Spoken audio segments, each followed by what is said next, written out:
About 2 years ago, 2018, while I was walking to class, a random person, the recruiter, approached me and asked if I can have a few minutes of my time to answer a few questions like, "Are you a Christian?" or "Do you read the Bible?" That sort of thing. He proceeded to ask me if I was interested in joining a Bible study. The recruiter did not have any flyers on hand, mentioned a website that I can refer to, and didn't tell me what church they are from. This was a first red flag for me, but I let it slide. I then told him that I can't join because I was already part of a Bible study that my church runs, and I'm also heavily involved with my church since I serve in their worship team. This for some reason intrigued him, so he asked me for my number, which I carelessly gave out. Later on, I was greeted by his excessive text, which focused on him wanting to know me more. This pattern kept on happening every day, but I didn't want to judge people too quickly, even though this was already a visible red flag. Now keep in mind that at the time that this happened, I didn't have a lot of friends or people I can talk to daily, and chronically suffered from depression because of that. At the same time, there were also some things going on in my church. One issue was the sudden decrease in the number of people. There were not a lot of people my age that I could talk to anymore, and I began to lose faith in the future of my church because I would sometimes feel ignored by the remaining people there. But then I would realize this was a lie, and those people did care for me. I explained more of this towards the end. I decided to use this recruiter's offer as an opportunity to expand my friendship, make the most out of my college experience, and strengthen my knowledge in the Bible. So I said yes to the recruiter in joining, and after meeting him in person again to know him more, he was not as bad as I thought he would be. You can see how naive and desperate I was before I knew this Bible study was not what it seemed. I can agree that the SCJ goes after people who have felt this way. Here is how my time with the Bible study went, because I faced a similar pattern that other ex-SCJ members here faced. First, the Bible study first started as a small group at a coffee shop on my campus with just a teacher, recruiter, and I. We only learned basic lessons and there was no mention of Shincheonji. Second, after a month, the small group transitioned to a large group at an office building where I would meet more people who would soon be my classmates. This is usually the orientation period, where the teachers introduce the program and then hang out with the people afterward by treating them to a restaurant or having picnics at the park. Finally, after about 2 to 3 months, the lessons start to get serious by indoctrinating you with parables, increasing the level of commitment from 2 times a week to 3 times a week. And the teachers start getting upset if you forget the material or object their teachings. Before the lessons became serious, the thing that got me in these first few months with this large group was their unusual kindness.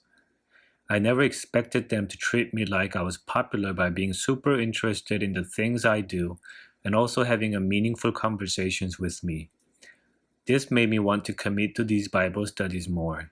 Here are some examples where they treated me like family. First, cycling is one of my hobbies. I've been doing this for 6 years, and I typically go on morning rides before lessons. My teacher would usually ask how my day went, and I would tell her that I went on a bike ride. Before she started the lesson, she would give me a shout out for going on a bike ride.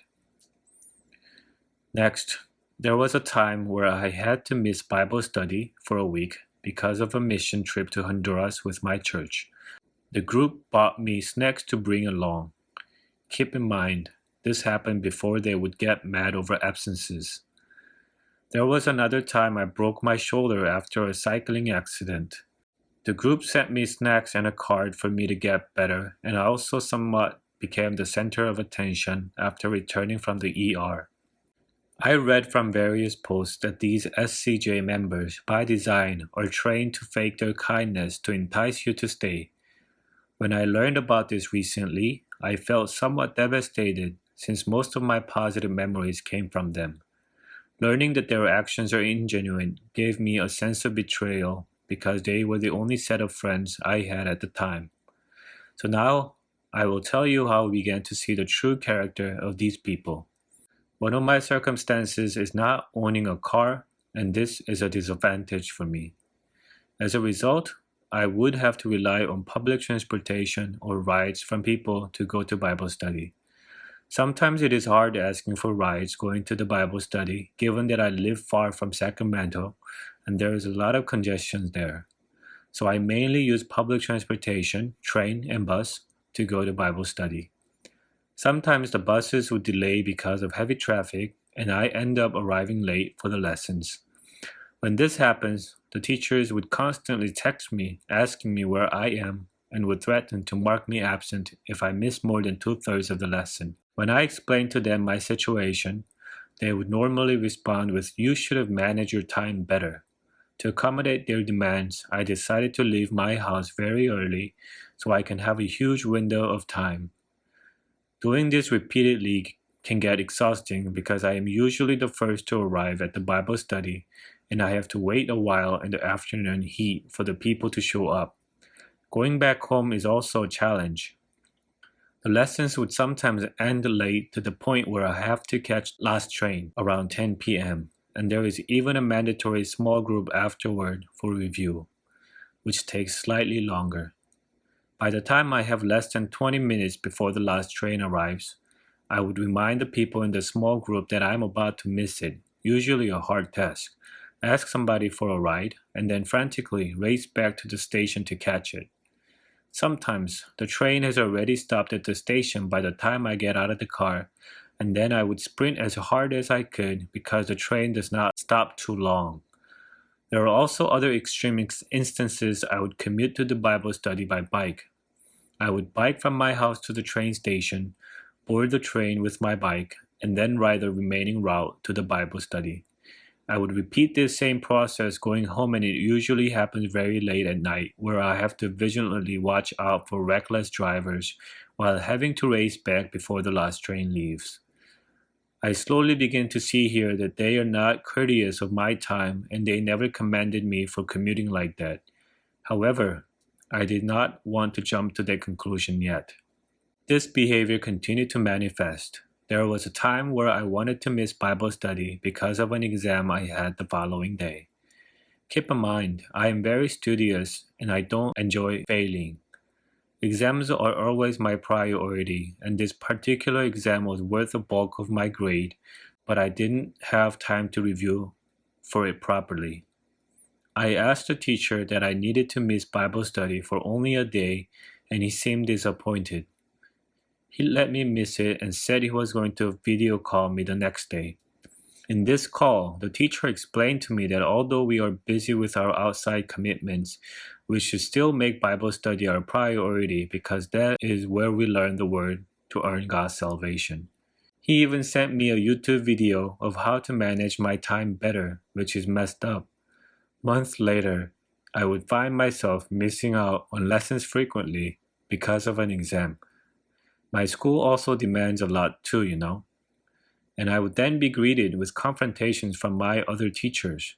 The teachers would usually compare me to other classmates who also have exams but are still able to commit, and then they would tell me to persevere more so that I can be accepted by God.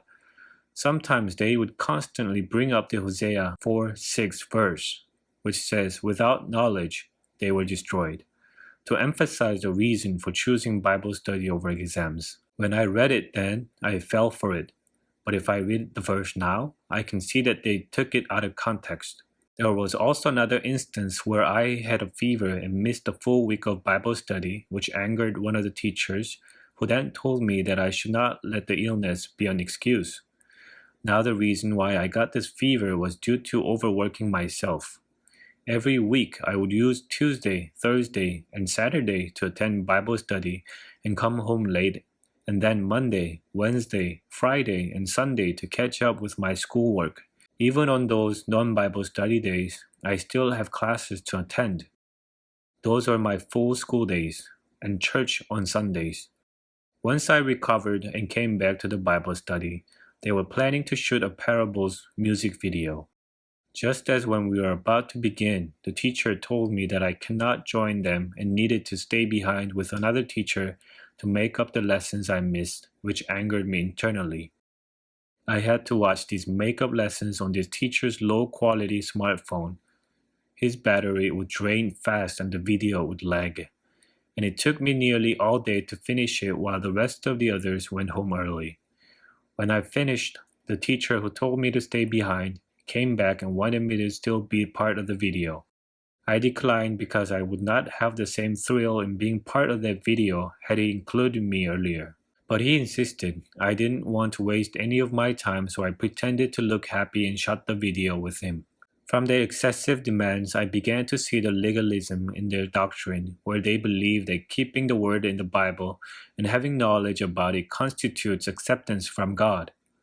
From forcing you to memorize parables, certain verses, giving you exams about it, teaching in a one-size-fits-all approach, and trying to do other good works nonstop. This is legalism. I am saying this because I was taught by my church that having this kind of mindset can be destructive since you will not receive satisfaction in life. You begin to treat others poorly, and you lose the meaning of being justified by faith alone, since Christ has already died for our sins. When I conformed to Revive's doctrine, I began to feel these effects of legalism. I did not feel the salvation that the Bible study would promise, so I'm glad I still remember the important lessons my church taught me even while I was being indoctrinated by this Bible study. I finally realized that this Bible study conflicts with my church's doctrine, and I began to trust my church's doctrine more than theirs. Now I wanted to leave. On a side note, this Bible study still allowed me to attend my church, but didn't strictly enforce the rule of not telling anybody outside what I was learning. I told some people in my church what the Bible study was teaching me, and they began to feel concerned since they didn't rely on parables too much for salvation. Conversely, I also told my Bible study about my church and its teachings. During small groups, when I bring up my church's ideas, they would reject it and tell me that my church is preaching lies and that it's spiritually dead.